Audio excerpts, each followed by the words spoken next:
Sakos Bezzerides. Thank you for joining us for this episode number 11. The goal of this podcast is to give you, Orthodox clergy and lay leaders, the knowledge, tools, and resources you need to be better stewards of your influence and have a greater impact on the organizations you lead. I'm here today with Deacon Michael Hyatt. How you doing, Deacon Michael? I'm doing great, Ann. Good to see you. Good to see you. I'm excited about this topic. You still look tan from Florida. You're holding it. Well, good. Good. Yeah. And I'm excited about this topic too. It's a super important one. And, there are just so many people that I know who are challenged in this area and will admit it. And I know there are a lot of people who just recently, over the last couple of weeks, had said, I'm struggling with this. And how do I deal with it? So you're hitting the topics that are a real need. So good. It's exciting. Well, communication is one of those things that all of us struggle with from time to time. And I think it's definitely a learned behavior. The good news is you can learn it. So if you're leading a parish or leading a ministry or leading any kind of organization, these are skills that you can fine tune. But I think tonight's episode is particularly relevant because, like it or not, we're all in the business of selling. And if you find that term or that concept offensive or off-putting or distasteful, let me put it this way. We're all in the business of persuasion. So we're all trying to persuade other people to buy into our vision or our goals or our ideas.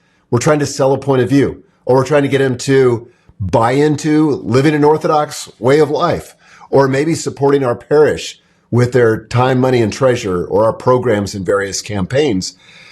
But this doesn't always happen. Just because you're the leader and say that it ought to be so doesn't make it so. I wish that were true, but it just doesn't usually happen that way.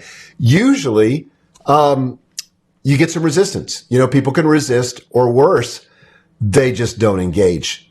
And if that's ever happened to you, if you've ever said, why can't I get buy-in? Then this show is for you. In this episode, we're going to be talking about how to fix that. I think the topic of persuasion is so critical. And if you are out there in the Orthodox world and don't like the idea of selling something, I think an important thing to remember is that all of our church fathers who we love and venerate and go back to so often were trained in classical rhetoric. And classical rhetoric is persuasion. So they brought, part of the reason we love their work, we go back to it, we are formed by it, we're shaped by it, is because they knew how to persuade people. They had all that training that they brought to the faith. So I think it's very apt and exciting that we can actually talk about this topic today in a way that makes sense to us. So thank you. You're welcome. As we begin, let me encourage you to post your questions in the comment section of YouTube or wherever you happen to be watching from. Deacon Michael will be answering those questions live in the second half of our show. If you want to ask your questions anonymously, you can text us at 615-721-2303. Okay, so Deacon Michael, what's the secret to fixing the lack of buy-in? Okay, let me start with a story. I always like to start with a story, but this happened in the year 2002. So I had just turned one of the divisions around at Thomas Nelson Publishers that happened to be the worst performing division in the company when I took it. And I didn't really know what I was doing, but I figured out a few things. And long story short, I got everybody engaged, everybody focused on a new vision for this particular division. And we were able to go from being number 14 divisions in this company, to number 1. And we did it in about 18 months. And so at first I rejoiced. I was like super excited. I thought, well, this is kind of cool. We were able to do this. I was proud of our work, all of that. We all got big bonuses and all that. But I had to admit to myself that I was kind of out of ammunition, that I had, mixed the metaphor. I'd used all my best tricks in getting this division to where it was. And I acutely felt the need for some coaching. So I asked a friend of mine if he had a recommendation. It was one of our authors, and I asked him if he had a recommendation for a coach. And he said, yeah. And so he told me the name of this executive coach. He said, I think this guy would be perfect for you. So I had an initial, discovery call where I talked with the coach, and I got super excited about it. I thought this is going to be amazing, but the price tag was steep. I think it was like $15,000 a year, and it felt like a ton of money at the time. So I wanted the company to pay for it. So I went to my boss, who was the CEO, and I described the whole thing. And I talked about how I thought this would benefit me and how I really needed this and how it would grow my leadership and help me with personal development, yada, yada, yada. And so he listened to me. And then at the end of it, he said, nah, I don't think so. And I mean, I was crushed. And what happened was that I had run up against what I would call an awareness challenge. I was self-aware. I had an acute awareness of my lack of ability and my inability to really know what kind of the next step or strategy was going to be in this taking this division onward and upward. But what I did lack was others' awareness. I didn't realize that my boss was looking at the same kind of set of facts and coming to a different conclusion. And I'll talk about that as we develop this episode tonight. But I was basically unaware of the gap between his thinking and my thinking. And one of the things I've learned since then, and this is the secret to getting anybody to buy into anything, is to realize that the most popular radio station on the planet is WIIFM. And that stands for What's in It for Me. And this doesn't make people bad people, but everyone thinks of how your proposal will impact them. Is it going to be good? Is it going to be bad? And people, as it turns out, are very self-centered. Again, not necessarily a bad thing. It's just a normal thing. And we neglect that at our own peril. So therefore, the secret to persuading anybody is to believe or do anything is basically to show them how it's in their best interest, what's in it for them. And the most persuasive people, as it turns out, are the most other-centered people. And I love that.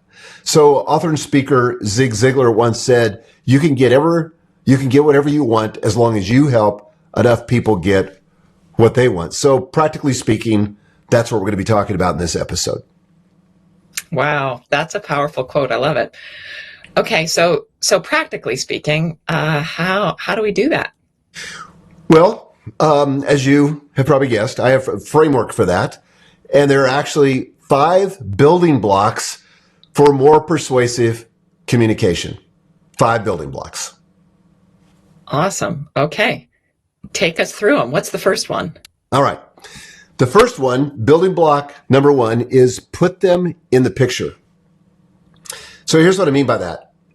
The first thing, and we've learned this in our previous sessions, is to communicate the what. What is it that you're proposing?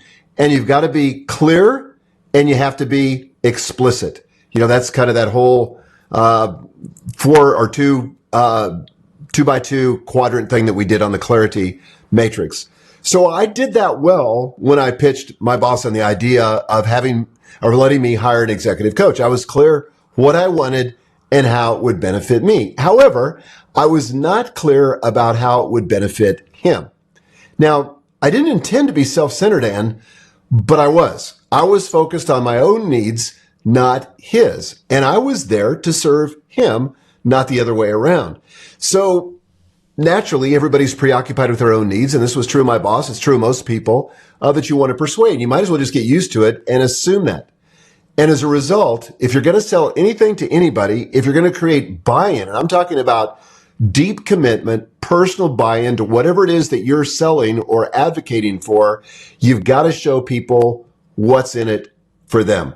You got to focus on how the proposal is going to benefit them, and you got to put them in the picture. So after he initially said no to me, I realized what was happening, and I pivoted to him and to his needs. So when selling an idea, and yeah, that's what you're doing, you got to ask yourself 2 questions. What is the other person concerned about? That's number 1. And number 2, how does my idea or my proposal help solve their problem? So I'm going to give you a concrete example, and I'll give you a chance to comment on this. Let's say you're a pastor, you're a priest, and you're trying to convince the parish council to hire a youth director for your church. You've grown to the size where it's too much for you. The youth group is growing, and you think it's time to bring in a youth director. So you've got to think through this using those two questions. What are the parish council members most concerned about? Maybe, and this is where you got to frame it and put it into their context. Maybe it's they're concerned that their children or their grandchildren remain in the faith because there's a lot of attrition, particularly today. Or maybe that the parish continues to remain healthy and grows because these young people are the future of that parish. So what are they concerned about? How does the hiring of a youth director, which is your proposal if you're the senior priest in my example, how does your proposal solve that problem? Well, it ensures that someone is exclusively focused on the youth and thus better guarantees that they're connected to the church and stay in the church. And it's an investment, to address the second concern, it's an investment in the next generation of parishioners. And if we lose the youth, essentially, we lose the future. Does that make sense? Makes a lot of sense. And I am in the business of trying to pitch this on just a larger level. And I think the one thing that I'll say as I think about all of it is how important the vision piece is at the end. And we end up a lot of the time sort of settling into, our churches are going to die unless we do this. We've got to save them.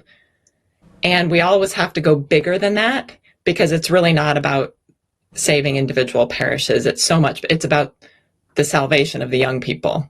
Yes. And so I think there are some sort of, nobody wants to jump on the sinking ship, right? Right. And there are some realities to the numbers going down, the doom and gloom narratives, this disengagement narrative, and those are important to share, I think. But then I think what you're saying is this investment in the future and attention to youth in this particular case, you can sort of remedy those by another vision, but then you want to go even one step bigger.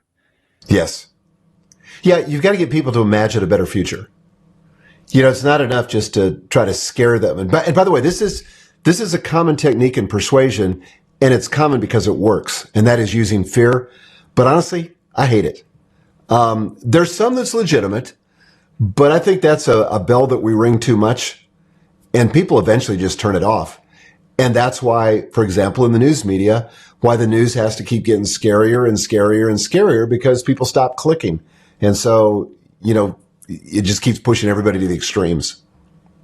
We are work with an organization, or we've learned from them a little bit, called Center for Congregations, and they work with congregations in the state of Indiana, funded by Lilly Endowment. And one of the things they learned is that a fear narrative gets parishes to react instead of looking at the building blocks for long-term change. Yes, good. And so reacting is some sort of, it's a funky peak, but it doesn't sustain long-term change. And so that's another point in why the fear narrative is really not helpful. That's really good. Really good. Okay. So that's building block 1, is to put your audience into the picture. What's building block 2?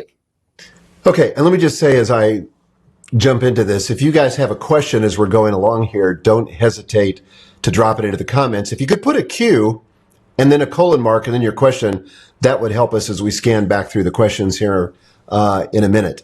Okay, so building block number 2 is quantify the problem with data. Now, this takes work on the part of the leader. And a lot of leaders don't like to do this. They would like to just, sort of govern or lead by fiat and not have to prove their case. But that's not really the world that we live in. And so you got to quantify the problem with data. So a lot of times we present a proposal on the strength of our enthusiasm. If we're passionate about something, we expect that other people will get excited about it too, and then we're disappointed when they don't. Passion's good, but it's not enough to persuade others. It may be a start, but it's not going to finish the job. People will listen based on your initial energy and enthusiasm. They might even start to get excited, but before long, if they're leaders, and I think you've got to respect the people you're trying to lead as smart, as intelligent, as experienced, and if they are that, they're going to eventually start asking some questions. So the head's going to take over for the heart. The heart, you might initially engage. And by the way, it's important to do that. But then the head's going to take over, and the head wants proof or data. So let me give you an example. Let's say you're a busy pastor of a growing parish. You're working too many hours. You barely have time for your family. You desperately need an assistant, but the parish council is reluctant to spend the money. Sound familiar? If you're a pastor, you probably face that. So if you tell the parish council, quote, I'm really busy and need some help, probably nothing's going to happen. They might empathize with you. They might even offer to pray for you. But the problem is that your proposal is not compelling. It needs data. So here's how that same conversation could go. You could say, look, and this is a data-based approach.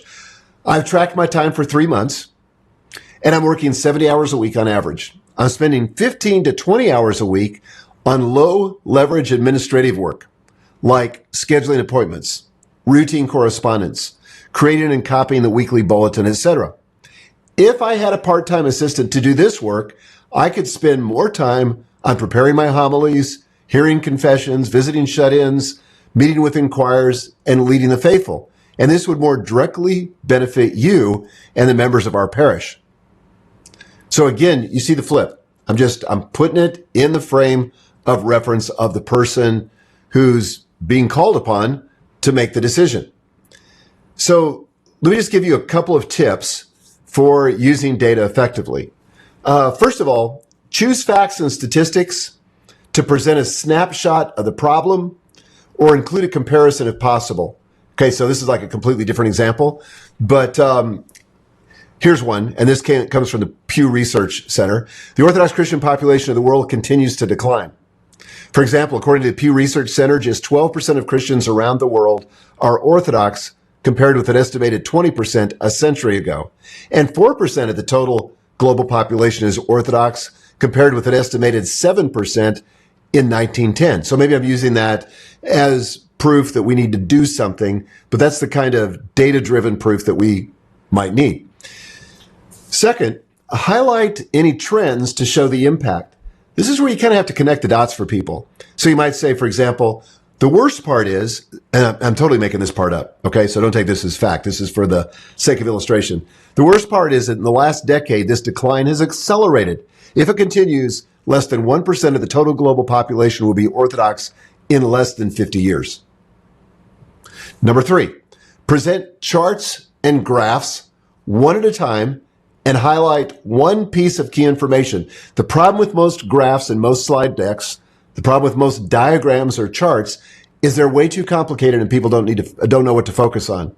So every chart should focus on one data point or make one data point. So, for example, you might say in the context of this mythical presentation, as you can see from the chart, among Christians globally, the Orthodox are shrinking in number. By the way, this is actually true from that Pew Research study. Orthodox are actually shrinking in number while Protestants and Catholics are growing. Number 4, qualify your conclusions if they're not proven. So you got to be honest with the data.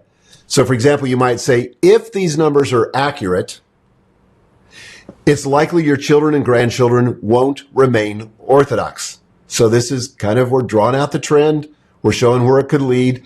Obviously, you're asking them to intervene and exercise their agency so that this bad outcome doesn't happen. And then number 5, quantify your proposed solution. Make it in black and white. So for example, this is a completely different example. You might say something like, if you're trying to get a new computer system for your parish, the new computer system could save our parish 6 hours of data entry time per week, resulting in annual savings of over $9,000. So, for example, to go back to the example where I was trying to sell my executive coach, I came back to him after he said no to the proposal. And I said, would you allow me to present some data on this? And he said, sure. And I said, for example, did you know that up to 40% of Fortune 500 companies use executive assistants or executive coaches, and they see a return on investment of 6 times what the coaching costs are? Well, then I started to make headway to him because that was the kind of thing that's compelling when he could see that. That is awesome. You know, as I think about it, the one, if I were listening, and well, I am listening as somebody who is theologically trained, the one thing I do think about is the fact that those of us who study theology usually aren't into statistics. Yeah. And so data gathering may not be our natural inclination. And so I think two things. One, your concrete example. How can you come up with simple ways of framing data is really important. And then two, I would just say, who can you look out for in your wider network who does love data and could help you frame what they would find persuasive, especially if they're one of the community that you're trying to persuade, because if they could do the persuasion for you and they could run the data for you, that's a huge one. Well, and one thing I've noticed is that a lot of leaders are they don't have the skill set. And we've talked about on this podcast before the Kolbe assessment, Kolbe. And one of the things that Kolbe measures is how people initiate work and the energy they have for certain kinds of work. So somebody that scores high, or as Kolbe likes to call it, long, on Fact Finder, they initiate projects by beginning with research. They go deep into the data. They love to do Google searches and read white papers and come up with all the reasons why. But that's very rare for people that are in leadership positions to lead by Fact Finder. They just kind of want to, ready, fire, aim. Let's just do something and then we'll figure it out as we go, which, by the way, is a characteristic of another Kolbe trait called quick start. And that's what I am. I'm more the ready, fire, aim. Let's just do it. And so it takes a lot of energy and a lot of intention. You are too. It takes a lot of intention to do that fact finding. But we try to move forward without that at our peril, because at some point people are going to ask the hard questions. And they want to know that you've researched it. They might not have any contrary data, but they want to know that you've turned over every rock, that you've evaluated the options, that you're being fair and objective, and you're not just trying to push an agenda. Because that's, frankly, part of what it means to be a fiduciary of any institution. You've got to act in the best interest of the institution and not just take the word of the person who's leading at the moment, because sometimes the leaders are wrong. Well, and in the church, I think when those of us who do have a little bit of fact finding, we go to, but Chrysostom, Basil, and Father Tom Hopko said this. Those are our facts. What more do you need? Well, and often I think in the church community, smart business people are actually looking for the kind of numbers like we're going to save X amount because of this. They're looking for that. Like that is leadership to them. And often if we're theologically trained, we just don't go there. We don't even think about it. No. And that's where having really figuring out who your lead people are that you can trust with some of these conversations, if it doesn't come intuitively to you, well, I would have them help. And I would say, Ann, that both of those are important. It's not like we need to discount or not consider the theological considerations. That's supremely important. It's just that it's not either or, right? It's both and. And it's like so many things in orthodoxy, there's two sides of the coin, and we've got to adequately represent both, whether it's Jesus is fully human and fully God, or we've got to have the theological underpinnings and the statistical data to kind of prove the point. Yeah, I love that. That's great. Okay, so building block 1 is to put your audience into the picture. Building block 2 is to quantify the problem with data. What is building block 3? All right, that's to describe the result. So this is where I like to focus on what's at stake. What's at stake if we adopt the proposal? What's at stake if we don't? And again, I'm not going to resort to panic or fear or, some kind of psychological manipulation. I just want to let the numbers speak for themselves, or let the data speak for itself. So here's a positive example. Let's say that we decide that we're in a parish and we need a new parish hall. And so we're kind of expecting, if not explicitly, implicitly, that the priest is going to oversee that project. And so you might say, for example, maybe the priest is saying, look, I don't have the bandwidth. I can barely get done what I need to do now. But to take on top of that, a building project? Are you kidding me? That's going to sink the ship and not be good for anybody. So, for example, he might say, if we hire a project manager for the construction of the new parish hall, we better ensure that it's finished on time and on budget. We also protect Father's time, or if it's the priest speaking, my time, so he can continue to do what only he can do and which serves us as the congregation. Mm-hmm. So, again, that's sort of the positive example. Here would be the negative example. And by the way, again, I do both. What's at stake positively, negatively. Here's what's at stake negatively. If we don't hire a project manager, then we risk the project going over budget or not finishing on time. Worse, Father will end up spending a significant amount of time on something he is frankly not trained to do. In addition, he won't have the bandwidth to do what we hired him to do in the first place. So I think that's an approach that's honest. It's not manipulative. And it just kind of lays it out there in black and white. Here's the pluses and the minuses. That is great. Okay, so building block 1 is to put your audience into the picture. Building block 2 is to quantify the problem with data. Building block 3 is to describe the result. What is building block 4? Number 4, anticipate questions and objections. So last time we were together, Ann, we talked about cascading communication, and we talked about providing people with the opportunity to ask questions. That's part of why you cascade communication, so that you give the opportunity to hear objections, to get the questions early on before you roll it out to everybody. So decision makers, whether it's the parish council or your bishop or your board, are going to be critical thinkers. They're going to kick the tires by asking hard questions. Don't be surprised by that. Don't misread it as resistance. Don't think they're not for you. They're just doing their job. That's what you want them to do. And frankly, it protects you and it protects whatever they're proposing.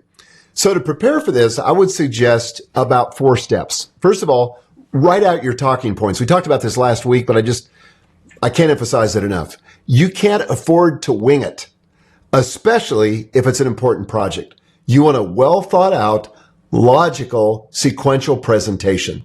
That makes it look like you've got your act together and you've thought it through. And that's what people want to know. They probably don't have the time to think it all the way through themselves or to do the hard work that they're expecting you to do. So the more you can be prepared, the more that people can rest assured that the project is valid and it's needs to be taken on. Number 2, practice your pitch. Okay, I know it's probably hard for people that are in ministry to think about making a pitch, but that's kind of what you're doing. Again, you're selling. But rehearse your presentation. And my speech coach said, always do it on your feet, standing up. So even though I've been speaking publicly, professionally for 40 years, I do this before any major presentation. I do it right here in this very room. Though I'm not sitting down, I'm standing up and I make the presentation because I don't want to give it for the first time when I'm in front of, an audience. Number 3, and this is going to seem counterintuitive. Probably a lot of people in ministry have never done what I'm about to suggest, but run your proposal by a third party. Now, maybe you've done that part of it, but I'm going to go further. For example, if you're going to be presenting to your parish council, meet with a few of those people individually. And if you can convince them in private, here's the key. They will support you in public. You don't want to get to a parish council meeting, roll out a proposal that nobody's heard before, and then just kind of hope that the vote goes your way. Much better to get some coaching from a few people on the parish council, get their support, get them to buy into it so they can support you when you go to the parish council. And by the way, this is a warning. Don't just go to those individuals that you know will trust you. Instead, go to the ones that you think are going to be the most difficult to convince. This is going to give you a chance to hear their objections in private so they don't taint the whole group when you make the presentation in public. If there's going to be an objection, if there's going to be a hard objection, if they're going to tend to be negative, I'd rather suss that out in private. And in fact, I'd say, so you're not buying into my proposal. What would you have to see to get you excited about this proposal? Maybe I got some more work to do. I need to do some more research, but I'd rather find out then before I make it in a high stakes situation where I'm asking for people to vote. Then finally, number 4, I would say develop a list of probable questions and objections. And I talked about this last week as well when we were talking about cascading communication, but literally write down every possible objection and then come up with a short list of talking points. It doesn't have to be exhaustive, so that if you get asked that question, then you can respond as though you've thought it through, because you have. Those are so good. For me, I resonate the most with the 3, run your proposal by a third party, because I've just seen over and over again, if you don't reach out, and that connects right away with knowing thinking in terms the way others think. Yes. Be other focused. If you can sort of scan in your brain the people who will be in whatever group you're presenting to, and then figure out who your naysayers are going to be and make sure you get to them ahead of time. They will help you with that list of questions. Totally. They will ask those questions if you don't know what they're going to be. And really, unless you're going to get their buy-in and you know they're going to be a big obstacle, and if they're really important and would slow you down, you have more work to do. Well, the other thing too, Ann, that's really cool is that when you reach out to somebody like that that's a naysayer, they suddenly feel respected. And when you are vulnerable and say, hey, look, I've got this proposal. It's really wet cement, but here's what I want to do. But I really need your help. And one of the things I've noticed about you is that you're a good critical thinker. And I think you could help me prepare this in a way that would make it a better proposal and more likely, for it to be approved. So just be honest, be vulnerable, and enroll them in helping you get the proposal to a place where it's more bulletproof, so to speak. I cannot believe how many times changing one word through conversation with people will change the whole, you'll realize it's just one word people want to argue over. And if you just get that word changed ahead of time, so true. The whole thing is fine. I just had it happen on Friday. We changed by to through, and all of a sudden everything was better. Isn't that funny? Yeah. People can get, for whatever reason, they just have that. And you just think to yourself, if we just remove that, it makes it that much easier. By the way, this is one of the reasons why whenever you're presenting anything, you got to remain a little bit detached. And I've seen leaders get too vested in the outcome, their outcome, and this will come into our next point, that they're not open to negotiating some of the minor things. And as a result, they don't create the ownership that's necessary for buy-in. It's just kind of my way or the highway. Good. Yeah. And that doesn't work very well. Well, all right. This is probably a whole show, but a few words of wisdom on how you coach leaders to that detachment. Yeah, I would say, first of all, contemplate that God is involved in this process. And if he's really involved in it, and if this is really meant to be, it's kind of, who was the guy that gave advice to the Sanhedrin in the book of Acts that said, be careful. He said, if this is of God, you can't stop it. And if it's not of God, then it's going to fall apart on its own. Yeah, that's great.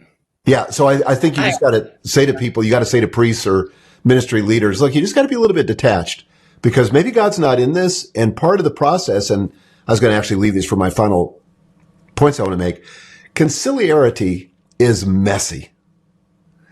And I find that even though that's kind of like the official governance philosophy of the Orthodox Church, and has been for 2,000 years, that we meet in councils, you can kind of also understand why we haven't had one for over 1,000 years. It's messy. Dictatorships are way more efficient. But the problem is, particularly in America, you can rail on it all you want, but you're not going to rule by mere edict. You may have people going along on the outside, but they're not going to give you their heart. They're not going to be fully engaged. And I think you've got it. We talked about this before too, but you've got to treat everybody like a volunteer. They got to be won over. That's great. Okay, so building block 1 is to put your audience into the picture. Building block 2 is to quantify the problem with data. Building block 3 is to describe the result. Building block 4 is to anticipate questions and objections. What's building block 5? Okay, this is our final one, and it's this. Be open to modification. So I kind of previewed this in my response to your last question, but if you find yourself getting frustrated or maybe even disillusioned, it's because you're expecting your proposals to be approved without modification. And I can tell you, having worked 40 years in the corporate world and in the church world, that rarely happens. And again, that's the value and the safeguard of conciliarity. People are going to see things you missed. People are going to see things that you've got wrong. People are going to make suggestions that will make it better if you let them. And like I said before, dictatorships are efficient. You can just decide what's best, bulldoze your way through. And sadly, I hate to say it, I won't name names, but I've seen priests and bishops do that. And I don't think it serves them well or the causes that they're trying to get support for. And it's not orthodox. Collaboration, conciliarity are the orthodox way. And it does take longer. It's more messy. Sometimes if you're a quick start leader, you feel like it just slows you down and you want to get on with it. But if you want to really sell it, if you want to create solutions that can be embraced by the greatest number of your constituents, you got to slow down and you've got to get people aligned behind the cause. So when you try to cram down the decision, you might get outward compliance. Perhaps no one will feel comfortable objecting, but they also won't own the decision. And that's what's critical. They won't engage in a meaningful way. And this is why people disengaged. They may come to church, they may sit in the pew, but you don't have their heart. And as a result, you probably don't get much of their treasure, their time, or their talent. And that's why as a leader, you've got to create an environment, and I've said this before too, but you've got to create an environment that's safe for dissent. That's one of the key markers of a healthy culture. People feel like they can dissent from the leader without fear of censure or fear of being embarrassed or fear of being, cast out or put on the outside of the circle. So you've got to have, as the leader, the humility to acknowledge that you probably haven't thought of everything and that others might see things you missed. And when that happens, the project is better. So I like to start with the assumption that other people have good intentions and want to see you succeed. They really do. They want to see you succeed. So welcome their input. Let them help you. Maybe God sent them just to help you so that you can make the project better. That's so helpful. And I will just say, and I've said this before, but if you are the person being asked to give input to a leader who you want to receive the input well, the way you craft that makes all the difference in the world. It's really and true. Knowing that you have their best interests in mind, which are interests of the whole community, not just yours. And as a result, we can gift leaders our graciousness, I think, in the way we approach, so that it opens the door for them to welcome it and not be defensive. And because when somebody attacks you, it is just the natural inclination to be defensive. It's so natural. And so on both sides, we can help each other get to this place of trust and of blissful dissent, because conflict done well, conflict built on trust, actually creates better ends than not. Well, there's a sense in which, conflict that's well managed and is successfully navigated creates intimacy. I've seen this in my own marriage. We've been through a lot of battles together. Gail and I, we've been married for 43 years. And every time when we get to the other side, we learn so much about each other and we have a deeper appreciation for each other. And the people that I've worked with the longest, my daughter who runs our company, we've had some really tough conversations in the past, but we've stuck with it because we're ultimately committed to each other and committed to the cause, and we're better for it. And I think that if leaders can kind of embrace that and not just cast people out that disagree with them, they'll be better leaders. That's great. Okay, I have a question on this one before we do a summary and get to our listeners' questions. But here's my question for you, Deacon Michael. So it's been my experience that this modification process almost all of the time makes whatever the end goal is better, you know, on any levels. Have you ever had it where it hasn't and you've been disappointed? I probably have, but I can't think of anything. Yeah. You know, nothing comes to mind. I would say that in every case I can remember, it's always been better, even if I've initially resisted it. Yeah. And because I've been through so many battles now, I rarely initially resist it now. Yeah. But there was a time I took it really personal. How about you? Yeah, I'm trying to think. Once in a while, you know, there will be a compromise that I respond to, and I can't think of an example. It's just sort of this emotive, like I know it's happened, where I compromise. I say, okay, let's go this way, and then I have a feeling it might have gone better if we'd gone with what the original proposal had been, even if it wasn't mine. And yet, I think this is particularly the case because I work with young adults. In the long run, and they're not, what I lead is not big stakes. It's not like a building that's going to have a messed up foundation that'll cost, you know, $200,000 to fix. But when it is low risk, it's so much more important that someone else has the leadership experience, as we were saying before, sort of the ownership of it, than it is whoever's designing it initially has their way. Yeah, I've had situations where my gut was that we needed to do it a different way, but the team was insistent they wanted to do it a certain way. And I thought, you know, maybe they're right, maybe they're wrong, but the stakes aren't that high. And if it fails, they'll learn something, I'll learn something. And I think there's real value in failure. You know, you either win or you learn. And learning is underrated. Yeah. Yeah. I always just go to, this may be a little morbid, but we're all going to die. And unless we pass on leadership to others, we're going to die. So unless we're passing on leadership roles to other people, you know, then what? Totally. Well, or to say it another way, we're not going to always be there to, you know, override their decision or protect them from the things that they can't see. Let them go ahead and learn to fail occasionally, to process that failure, pick themselves up and keep going. You know, something all of us have had to learn.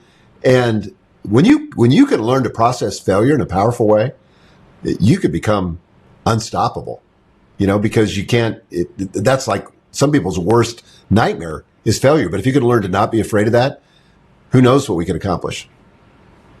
That's great. Okay. So we want to get to listeners' questions. So please, if you're listening online right now, post some in the chat or text them to Deacon Michael at the number that we gave you earlier. We can say that again too. But the secret to persuading anyone to believe or do anything is to show them what's in it for them. If we're going to be effective leaders, we must study and become better at persuasion.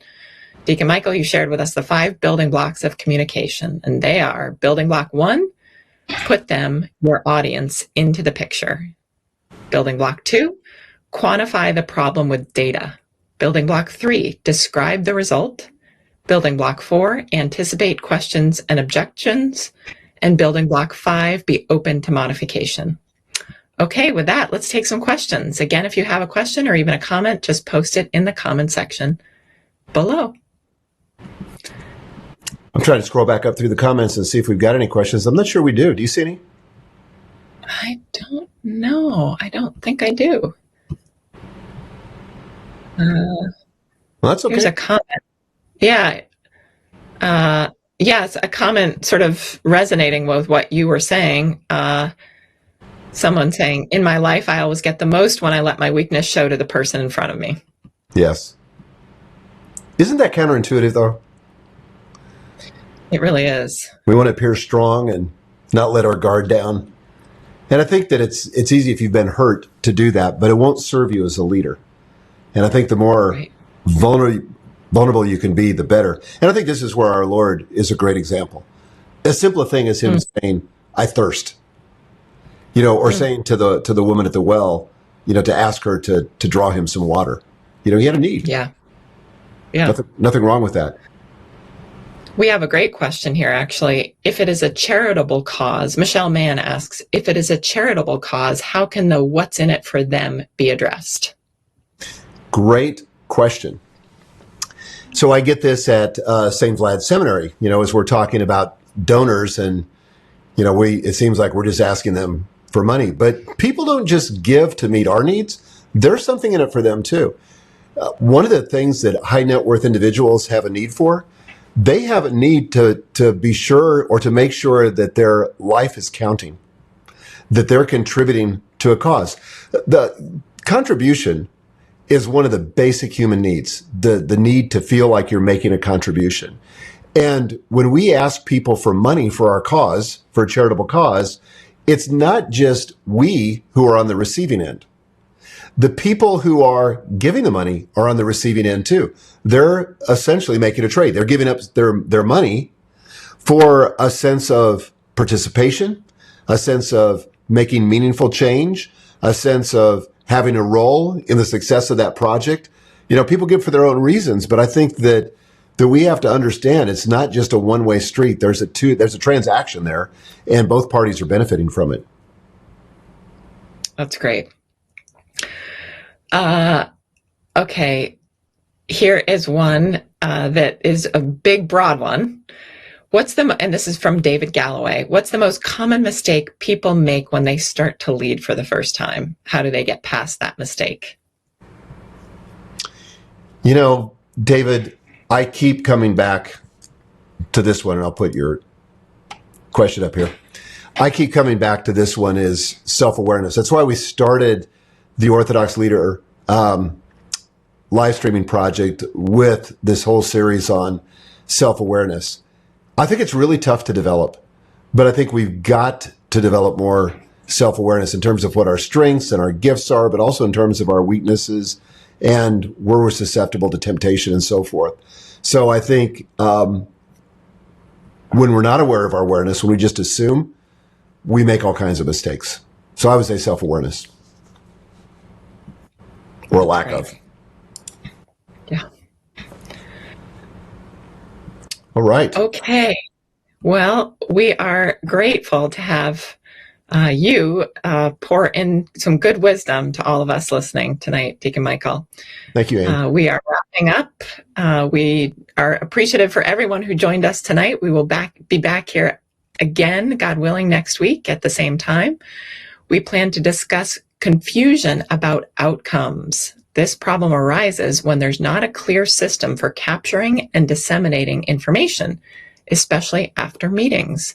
This results in drop balls, frustrations, and a lack of progress. However, the solution is simpler than you may think. Deacon Michael will share a simple communication process that ensures no one is confused about what is expected of them. Sounds great. So, Deacon Michael, as we wrap up, do you have any final thoughts? I do. And I kind of said this in the body of this podcast tonight, but I just want to say, when people don't buy in to what you're selling, it's kind of easy to default to blaming them. And we do this when we start asking questions like these, questions in our head like, why don't these people support me? Or why are these people so disagreeable? Or why do these people oppose me at every turn? And I've talked to leaders, both church leaders and ministry leaders, who have kind of that attitude. Instead, if you want to turn this around, you've got to own the result. If people don't buy, you got to ask yourself the question, whose fault is that? Maybe it's you. Maybe it was the presentation. And I want to just give you a couple better questions to ask if you find that people aren't buying in to what you're selling. First of all, what was missing in my attempt to persuade? Could I have done a better job? For example, presenting more compelling data, or making it clearer what the results would be, both good and bad, if this project were successfully completed. Another question, what could I have done to make this presentation more persuasive? Or, and this is a great question to ask after any kind of presentation or any time when you're trying to create buy-in, what can I learn from this experience so I can minimize the chances of this happening again? So if you didn't get a successful outcome, do a deep dive, be reflective, do an after action review and see what you can learn from it. Because if you don't do that, then the experience is wasted. If you do it, you'll get better and better at this. Thank you, Deacon Michael. All of these are questions that so lead to humility. Yes. And that it's just so beautifully orthodox. So thank you for leading us through this. Thank you, Ann. Thank you, everybody, for joining us. See you next week. Good night.